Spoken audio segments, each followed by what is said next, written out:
விஜய் முதலமைச்சரான அப்புறம் கொண்டாடப்படுற முதல் பிறந்த நாள் அவருக்கு இதுதான். இவரு கிட்டத்தட்ட ஆட்சிக்கு வந்து 40 நாள் காலம் ஆயிருச்சு. இந்த 40 நாள்ல தாவேக அரசு மக்களுக்கு ஏமாற்றத்தை கொடுத்திருக்கா, மாற்றத்தை கொடுத்திருக்கா? இந்த கேள்விக்கான விடைய இந்த வீடியோல பாத்திரலாம். காலை 9 மணியிலிருந்து இரவு 12 மணி வரை ஜூன் 29 ஒரு நாள் மட்டும். டயா பூஸ்டர் சுகரை கண்ட்ரோல் பண்ணும், உங்க ஆரோக்கியத்தை மீட்டு தரும். சர்க்கரையை கட்டுப்படுத்துறதுக்கான எளிமையான வழிமுறை, இயற்கையான வழிமுறை. அனைத்து மருந்து கடைகளிலும் கிடைக்கும். முதல்ல நம்ம ஏமாற்றத்தை பாத்திரலாம். தாவேக அரசு, குறிப்பா விஜய் ஆட்சியை பிடிக்கிறதுக்காக நிறைய விஷயங்கள் சொன்னாரு. அதுல ரொம்ப ரொம்ப முக்கியமான விஷயம் சட்ட ஒழுங்கு பிரச்சனை. போதைப் பொருளை ஒழிப்போம், நலத்திட்டங்கள் நிறைய பண்ணுவோம், தமிழ்நாட வேற மாதிரி மாத்துருவோம், இந்த மாதிரியான முக்கியமான வாக்குறுதிகளை தான் கொடுத்தாரு. ஆனா அது எல்லாமே நிறைவேறிச்சானா? கிடையவே கிடையாது. அதுலயும் என்னென்ன மாற்றங்கள் ஏமாற்றங்கள் நடந்திருக்கு தெரியுமா? லிஸ்ட் போட்டு சொல்றேன். ஃபர்ஸ்ட் நம்ம கையில் எடுக்க வேண்டியது சட்ட ஒழுங்கு பிரச்சனை. அதாவது சட்ட ஒழுங்கு பிரச்சனை தாவேக அரசுல நடக்கவே நடக்காது, ரொம்ப சீர்நிலையில இருக்கும், எந்த தப்பும் நடக்காதுன்னு சொன்னாரு. ஆனா அவர் பதவியேற்ற கொஞ்ச நாள்லயே கோவையில 10 வயது சிறுமி பாலியல் வன்கொடுமைக்கு உள்ளாக்கப்பட்டாங்க. இது தமிழகத்தையே ஒழுக்குச்சு. ஆனா இதுக்கான இன்னும் தீர்ப்பு வரவே இல்லை. சீக்கிரமா குற்றப்பத்திரிகை தாக்கல் பண்ணி தப்பு செஞ்சவங்களுக்கு தண்டனை வாங்கி தருவோம்னு சொன்னாரு. அது இன்னும் நடக்கவே இல்லை. அதை மீடியாக்களும் மறந்துட்டாங்க, விஜயும் கடந்து போயிட்டாரு. போதைப் பொருளையாவது ஒழிச்சாரானா? கிடையாது.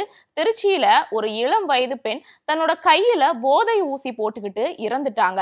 உயிரிழப்பா இது ஒண்ணுதான் தெரியுது. ஆனா தமிழ்நாடு முழுக்கவுமே இன்னுமே போதை கலாச்சாரம் வேரூன்றிதான் இருக்கு. அதை விஜய் மாத்தவே இல்லை.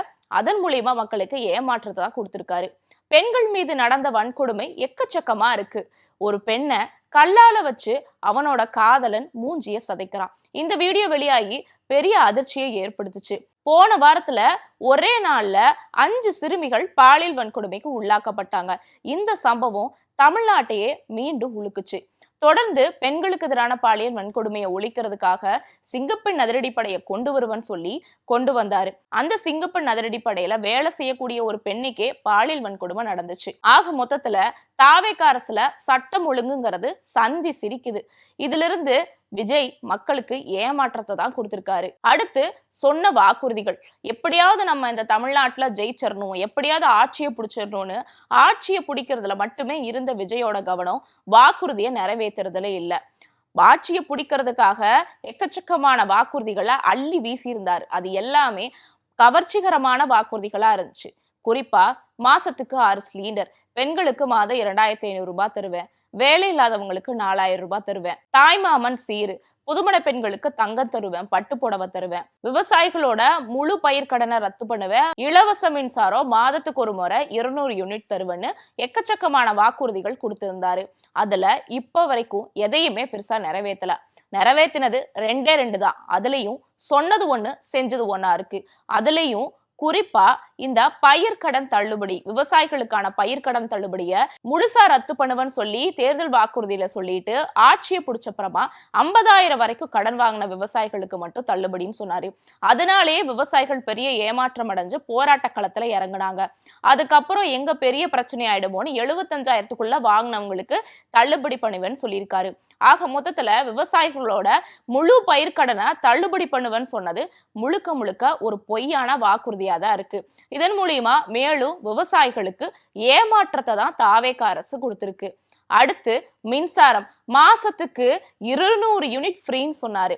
ஆனா இப்போ 2 மாசத்துக்கு ஒரு தடவை 200 யூனிட் ஃப்ரீன்னு சொல்றாரு. அதுவும் 500 யூனிட்டுக்குள்ள யூஸ் பண்ணியிருந்தாதான் 200 யூனிட் ஃப்ரீன்னு சொல்லியிருக்காரு. இதுவும் பெரிய ஏமாற்றத்தை கொடுத்திருக்கு. இப்போ எக்கச்சக்கமான கேஸ் சிலிண்டர் விலை ஏறி போய் கிடக்கு. பிரதமர் மோடி 1 வருஷத்துக்கு தங்க வாங்காதீங்க, கேஸ் சிலிண்டர் விலையெல்லாம் ஏறி போச்சு, பார்த்து யூஸ் பண்ணுங்கன்னு சொல்லிட்டாரு. இப்படி இருக்கக்கூடிய நெருக்கடியான சூழல்ல பொதுமக்களுக்கு தேவையான அந்த 6 சிலிண்டர், வருஷத்துக்கு 6 சிலிண்டர் தருவேன்னு சொன்னார்ல, அதை தரல. எக்கச்சக்கமான இளைஞர்கள் காலேஜ் படிச்சு முடிச்சுட்டு வெளியே எக்ஸிட் ஆயிருக்காங்க. அவங்களுக்கு வேலை இல்லாம இருக்காங்க. அவங்களுக்கு மாசத்துக்கு 4000 ரூபாய் தருவேன்னு சொன்னார்ல, அதையும் தரல. கல்யாணமான புது பெண்களுக்கு பட்டு புடவை தரல, நகை தரல. அடுத்து குழந்தை பேர் எடுத்தவங்களுக்கு தாய்மாமன் சீரு தருவன்னு சொன்னாரு, அதையும் பண்ணல. மீனவர்களுக்கு மாசம் 25,000 ரூபாய் தருவன்னு சொன்னாரு, அதையும் பண்ணல. இந்த மாதிரி எக்கச்சக்கமான திட்டங்கள், கவர்ச்சிகரமான திட்டங்களை அறிவிச்சுட்டு இப்ப எதையுமே பண்ணாம பண்ணதுலயும் சொன்னது ஒண்ணு செஞ்சது ஒண்ணா மிகப்பெரிய ஏமாற்றத்தை தான் கொடுத்திருக்காரு. ஆக மொத்தத்துல சட்ட ஒழுங்குலையும் விஜய் அவர்கள் கோட்டை விட்டாரு, பெண்கள் பாதுகாப்புலையும் கோட்டை விட்டாரு, குழந்தைகள் பாதுகாப்புலையும் கோட்டை விட்டாரு, போதைய ஒழிப்புன்னு சொன்னதுலயே கோட்டை விட்டாரு, அவர் சொன்ன வாக்குறுதிகளையும் கோட்டை விட்டுருக்காரு. இது மட்டுமா, இன்னும் எக்கச்சக்கமான லிஸ்ட் இருக்கு. அதுல ஒண்ணுதான் முதலீடு. ஒரு தமிழ்நாடு வளரணும்னா, பொருளாதாரத்துல வளரணும்னா முக்கியமான ஒண்ணு முதலீடு. முதலீடுகளை எந்த அளவுக்கு ஈர்க்கிறாங்களோ அந்த அளவுக்கு தமிழ்நாடுக்கு வருமானம் வரும். முதலீடுகள் இந்த தாவேக அரசுல ஈர்க்கப்பட்டுச்சானா? கிடையாது. முதலீடுகளை ஈர்க்கிறங்கிற பேர்ல தொழில்துறை அமைச்சர் கீர்த்தனாவை வச்சு ரீல்ஸ் போட்டாங்க. அந்த ரீல்ஸை பார்த்த முதலீட்டாளர்கள் எல்லாம் வேடிக்கையா கடந்துதா போனாங்க. ஆனா முதலீடு தமிழ்நாட்டுக்கு வரவே இல்லை. சரி, வந்த முதலீடுகள் தான் என்னன்னு பார்த்தா, வந்த முதலீடுகளும் யூட்டன் எடுத்து ஆந்திரா பக்கம் போயிட்டாங்க. கடந்த ஒரு மாசத்துல மட்டும் 7,000 கோடி ரூபாய் வரைக்கும் முக்கியமான முதலீடுகள் எல்லாமே ஆந்திரா பக்கம் போயிருச்சு. அதன்படி பார்த்தா ராயல் என்ஃபீல்ட் நிறுவனம் 1950 காலகட்டங்கள்ல இருந்து 75 வருஷத்துக்கு மேல தமிழ்நாட்டுல முதலீடு பண்ணிட்டு இருக்காங்க. அவங்களே இப்போ தாவேக அரசுல நடக்கக்கூடிய சட்ட ஒழுங்கு பிரச்சனைகளை பார்த்து, குற்ற சம்பவங்களை பார்த்து, நம்ம இங்க தொழில் பண்ணோம்னா திவாலாயிடும் நம்ம கம்பெனின்னு சொல்லி அப்படியே ஆந்திரா பக்கம் போயிட்டாங்க. இந்த முதலீடுகளை ஈர்க்கிறதையும் தமிழ்நாட்டு மக்களுக்கு தாவேக அரசு ஏமாற்றத்தை தான் கொடுத்திருக்கு. அடுத்து மின்வெட்டு பிரச்சனை. மின்வெட்டு பிரச்சனை திமுக அரசுல இல்லவே இல்லை. ஆனா இந்த தாவேக அரசு எப்ப பதவிக்கு வந்துச்சோ, பதவியேற்ற 2வது நாள்ல இருந்து தொடர்ச்சியான மின்வெட்டுகள் நடந்துச்சு. இந்த மின்வெட்டுகள் தொடர்ச்சியா நடக்கவே பொதுமக்கள் களத்துல இறங்கி போராட ஆரம்பிச்சாங்க. அப்படி போராட ஆரம்பிக்கவே பார்த்து பயந்து போன தாவேக அரசு அப்படியே அந்த பழிய தூக்கி திமுக மேல போட்டுருச்சு. அதாவது தொடர்ச்சியான மின்வெட்டுகள் நடக்குதுன்னா அதை சரி செய்யறதை விட்டுட்டு மின்வெட்டு ஏற்படுறதுக்கு திமுக தான் காரணம், ஃபீஸ் கட்டைய புடுங்கிட்டு போறாங்க, ஹார்ட் டிஸ்க திருடுறாங்க, மின்துறையை சார்ந்த சில ஊழியர்கள் வேணும்னே பண்றாங்க, திமுக ஆள் செட் பண்ணிருக்குன்னு திமுக மேல எல்லா பழியையும் தூக்கி போட்டாங்க. ஆனா ஒரு கட்டத்துக்கு மேல தாவேகாவோட ஒரு முக்கியமான விழாவிலேயே மின்வெட்டு ஏற்படவே உடனடியா அதை அட்ரஸ் பண்ணி, ஓகே இது நம்ம மேலதான் தப்பு, திமுக காரணம் இல்லைன்னு சொல்லி முதலமைச்சர் விஜய் அவர்கள் அதுக்கப்புறம் உட்கார்ந்து மின்வெட்டு ஏன் தமிழகத்துல ஏற்படுதுன்னு சொல்லி ஆலோசனை பண்ண ஆரம்பிச்சாரு. இப்படி தமிழ்நாட்டுல தொடர்ச்சியா ஒரு மாதத்துக்கும் மேல மின்வெட்டுகள் நடந்துட்டு இருக்கு. இதனால எக்கச்சக்கமான தொழில் அதிபர்கள், மக்கள், குழந்தைகள், பெண்கள், வேலைக்கு போயிட்டு வந்து வீட்டுல ரெஸ்ட் எடுக்கிறவங்க, நைட்டு நிம்மதியா தூங்குறவங்க, இப்படி எல்லாருமே தொடர்ச்சியா பாதிப்புக்கு உள்ளானாங்க. இப்படி தாவேக அரசு பொறுப்பேற்றதுல இருந்து இப்ப வரைக்கும் மின்வெட்டுங்கிறது ஒரு தீர்க்கப்படாத பிரச்சனையாவே இருக்கு. மின்வெட்டு மூலியமாவும் தாவேக அரசு மக்களுக்கு ஏமாற்றத்தை தான் கொடுத்திருக்கு. அடுத்து இதுல முக்கியமான ஒண்ணு என்னன்னா தூய்மை பணியாளர்கள் பிரச்சனை. தூய்மை பணியாளர்கள் பிரச்சனையை பொறுத்த வரைக்கும் இப்போ தூய்மை பணியாளர்கள் வேலையை தனியார் மயமாக்குறதா சில செய்திகள் வெளியாயிட்டு இருக்கு. சோ இதன் மூலியமா தொழிலாளர்களையும், குறிப்பா தூய்மை பணியாளர் தொழிலாளர்களையும் ஒடுக்கக்கூடிய வகையில தாவேக அரசு ஈடுபட்டிருக்கு. இதனால தாவேக அரசு மூலியமா தூய்மை பணியாளர்களும் மிகப்பெரிய ஏமாற்றத்துல இருக்காங்க. அடுத்து இப்ப சமீபமா நடந்திருக்கக்கூடிய அமோனியா வாயு கசிவுல 5 இளம் பெண்கள் உயிரிழந்திருக்காங்க.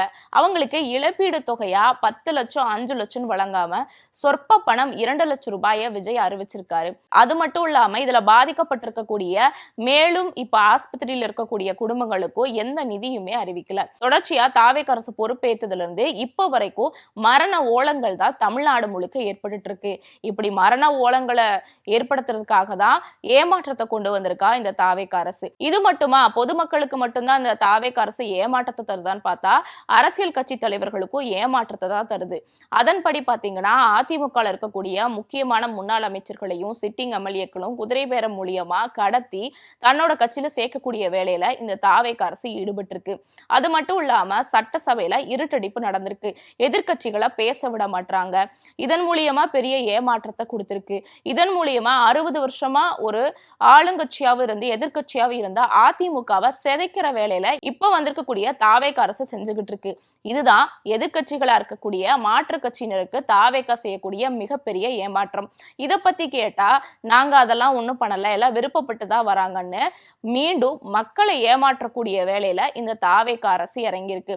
குதிரை பேரம், மாற்று கட்சியினரை உடைக்கிறது, இதெல்லாம் ஒரு வகையான ஏமாற்றம்னா, இன்னொரு பக்கம் எப்ப பார்த்தாலும் திமுக மேல பழி போடுறது, எதுக்கெடுத்தாலும் பார்த்தாலும் திமுக மேல பழி போடுறது, எல்லாத்துக்கும் திமுக மேல பழி போட்டு அப்படியே டைவர்ட் பண்றதுன்னு மக்களை மேலும் மேலும் ஏமாற்றி முட்டாள்களாக்குறதுக்கான வேலையில தான் இந்த தாவேக அரசு ஈடுபட்டு இருக்கு. இது மட்டுமான்னு பார்த்தா தமிழக மக்களுக்கு மாநில உரிமைகளை மீட்டெடுப்பன்னு சொல்லி ஆட்சியை பிடிச்சிருக்கக்கூடிய அந்த தாவேக அரசு மாநில உரிமை சார்ந்த எந்த பிரச்சனைக்குமே மத்திய அரசு கிட்ட வாயை திறக்காம இருக்கு.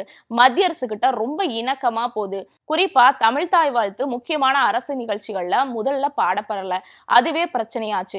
அதுக்கு பிஜேபி அரசை எதிர்த்து இந்த தாவேக அரசு வாயை திறக்கல. பிஎம் ஸ்ரீ திட்டத்துக்கு பிஜேபி அரசை எதிர்த்து வாயை திறக்கல. மும்மொழி கொள்கையை எதிர்த்து வாயை திறக்கல. மேகதாது பிரச்சனையில மத்திய அரசு தலையிட்டு பிரச்சனையை முடிச்சு வைக்காம இருக்காங்க, அதை பத்தி தாவேக அரசு வாயை திறக்கல. அடுத்து ஆளுநர் இந்த விஜய முதலமைச்சராக கூடாதுன்னு அலக்கழிச்சாரு. ஆளுநருக்கு பின்னாடி இருக்கக்கூடியதே பிஜேபி தான்ங்கிற மாதிரி குற்றச்சாட்டுகள் கூட வந்துச்சு. அப்படி இருந்துமே இந்த பிஜேபியை எதிர்த்து விஜய் அவர்கள் பேசல. அடுத்து இப்போ 100 நாள் வேலை திட்டத்தோட பேரை மாத்தி 40% நிதி உதவிய மாநில அரசுகள் தந்தே ஆகணும்னு சொல்லி மத்திய அரசு கட்டாயப்படுத்தி வந்துகிட்டு இருக்கு. இந்த அமல் ஜூலை 1 இருந்து தொடங்க போறதாவும் சொல்லப்படுது. இப்படி 100 நாள் வேலை திட்டத்தோட பேரை மாத்துறதும் அதுக்கு மாநில அரசுகள் நிதி தரணும்னு மத்திய அரசு கட்டாயமா தெரிவிக்கிறதுக்கு விஜய் அவர்கள் எதிர்ப்பு தெரிவிக்காம இருக்காரு.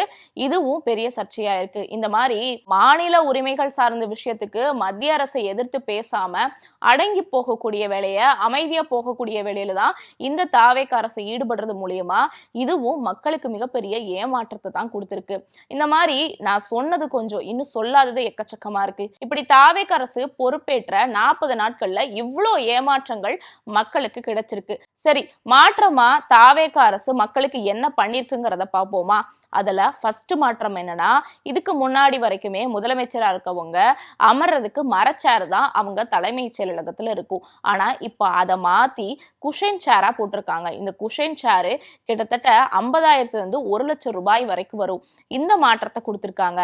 அடுத்து திமுக அரசு கொண்டு வந்திருக்கக்கூடிய முக்கியமான திட்டங்களுக்கு பேரை மாத்துறது, அவங்க கொண்டு வந்த திட்டங்களுக்கு ஸ்டிக்கர் ஓட்டுறத பண்ணிட்டு இருக்காங்க. இது பண்ண இவங்க முக்கியமான மாற்றம். அடுத்து எந்த முதலமைச்சரா இருந்தாலுமே இதுக்கு முன்னாடி ஒயிட் அண்ட் ஒயிட்ல தான் இருப்பாங்க. ஆனா இந்த முதலமைச்சர் கோட், கருப்பு கலர் கோட்டும் உள்ள ஒயிட் கலர் ஷர்ட்டும் போடுறாரு. இதன் மூலியமா ஒரு மாற்றத்தை கொண்டு வந்திருக்காரு. அடுத்து சிஎம்க்கு பதிலா மற்ற துறை சார்ந்த அமைச்சர்கள் தான் பிரஸ் மீட்டை சந்திச்சு வந்துட்டு இருக்காங்க. இது மிகப்பெரிய மாற்றம். அடுத்து எந்த முதலமைச்சரா இருந்தாலும் டெல்லிக்கு போயிட்டு திரும்ப வரும்போது பிரஸ் மீட்டை சந்திப்பாங்க. அந்த மாதிரியான பிரஸ் மீட்டை சந்திக்காத முதல் மாற்று முதலமைச்சரா இந்த விஜய் அவர்கள் தான் இருக்காரு.